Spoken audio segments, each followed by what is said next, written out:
cleanse the woman's reproductive organ. And we have not cleansed her mate. Baby, when your mate eat eggs and cheese and butter and milk and bread and coffee, and that goes into his body, that makes up the sum total of his hormonal flow and his hormone, his sperm is manufactured out of what? Acid substance. And now when you ejaculate that sperm into your uterus, you need any more than that? No, you don't. You're gonna break. He's gonna, oh boy, he's gonna discharge all that stuff in you, that's acid. I know a sister divorced her husband because of that.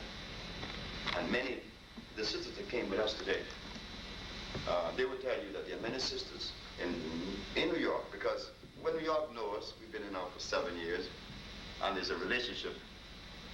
I learned this too, and that's so beautiful, that all the people that makes up the Usha Institute, they all are ex-sick people like myself, because we find a commonness now, you know, like there have been over maybe 1,000 or more people healed in New York. So out of that 1,000, about 500 of us still look the company of one another to be around and to talk about the experience. And we're now planning other things to do as a family, because, hey, we're getting well, you know, we could laugh and touch and tease each other, you know. I like to tease people. And it's nice. And Jay always teased me and talk about my funny ears and stuff, you know. But it's nice that we could absorb that, right? That we reach that level that we could really play. You know, like we used to play to the children. Oh, your nose look funny, you know, and all that kind of stuff. That's nice. So the Usha Institute now has a family. And the ladies that you see here today, they are part of the family.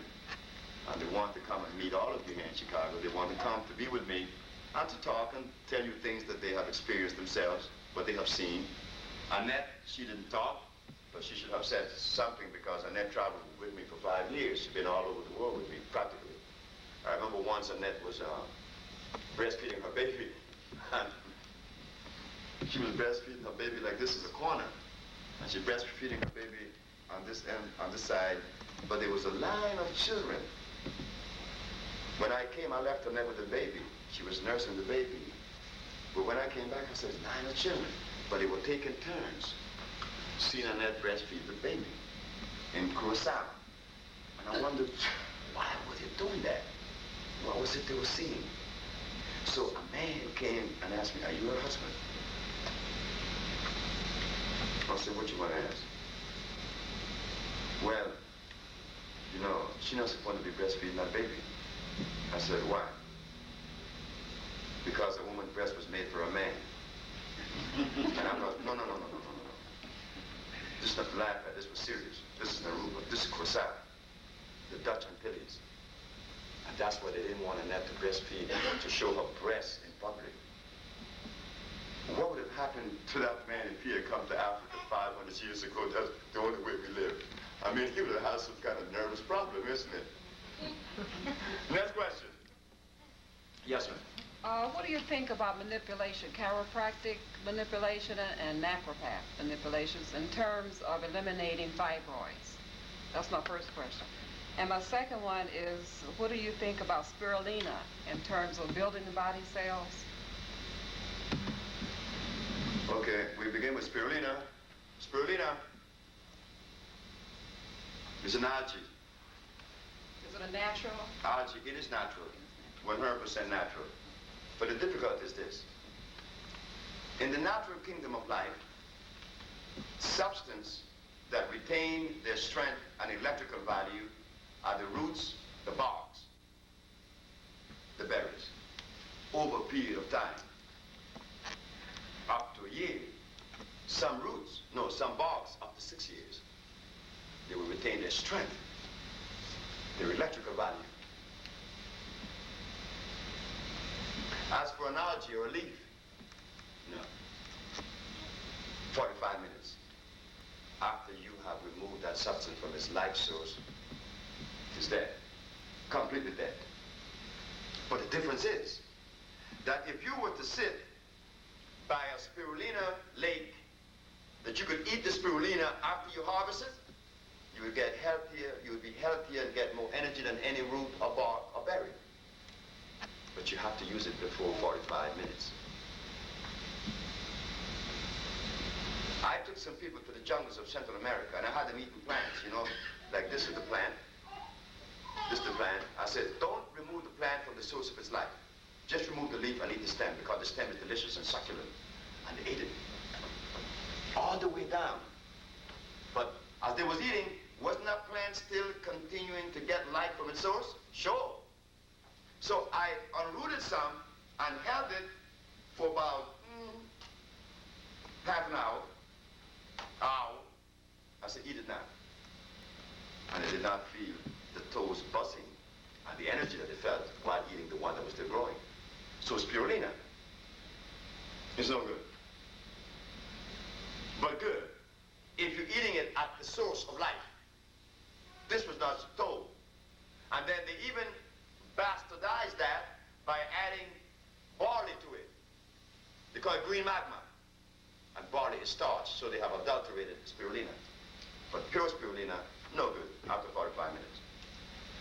Now, the other one is manipulations. In terms of eliminating fibroids from the body. Fibroid tumors are holding on to your body, caused by mucus that is adhered to your walls and membranes. I would like for someone to scientifically show me how manipulation, you're going to go in there and release this, just take this away from the walls. I have to see it. You know? You see, I'm the individual that see. You don't tell me things. You show me. Okay? Like George Washington,